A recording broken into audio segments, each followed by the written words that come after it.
Okay, Assalamualaikum semua. Semoga semua tengah sihat. Okay, so tujuan saya buat video ni adalah supaya saya boleh tunjuk dan ajar korang macam mana saya marking key levels dan juga SNR saya.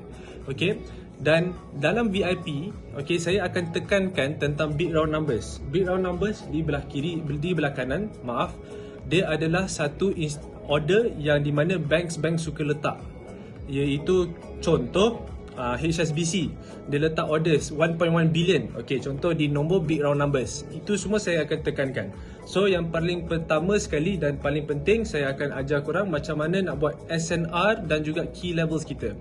Okay, so kalau korang tengok, kita ada line warna purple, line warna biru, line warna biru, line purple, line biru, line biru, line biru.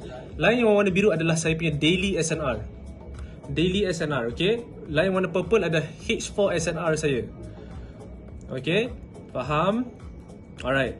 So, apabila kita dah telah buat marking, okay, kita akan buat marking di dalam daily dan juga di H4.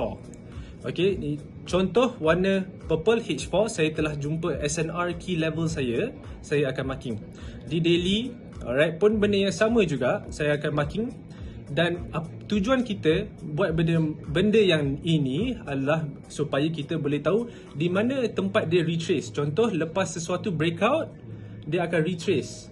Kita boleh cari peluang sebagai buy. Sama juga di sini, dia buat breakout, retrace, breakout, retrace. So di mana di poin-poin yang di sini adalah tempat-tempat yang kita boleh cari peluang sebagai buy. Okay, sebab dia tengah uptrend. Tetapi di group support pagi tadi, saya ada ajar dan saya juga buat live mapping analysis. Okay, yang daily zone kita ni telah ada keluar confirmation di lower time frame. Okay, lower time frame kita alhamdulillah menjadi, dan sekarang ni price telah pun mencecah 40 pip. Okay, so pukul 9 pagi tadi saya buat Millionaire Mindset Training dengan student-student di group support. So, lagi satu, di dalam webinar, kepada semua yang zero, saya akan mendidik korang supaya korang boleh faham apa itu SNR dan juga key levels.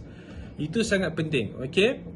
So, yang seterusnya, apabila kita dah tahu levels dia semua kat mana, kita boleh cari retrace, kita boleh cari buy, kita boleh cari retrace, kita boleh cari peluang buy. Dan apabila di sesuatu level, okay, saya akan juga mengajar di dalam VIP dan juga di webinar nanti macam mana kita nak tahu pattern ni adalah pattern reversal ataupun daripada uptrend dia akan jadi downtrend. Semua tu saya akan tekankan di dalam webinar. Okay, so saya rasa itu sahaja buat sekarang ni. Okay, jangan lupa korang memang sempoi.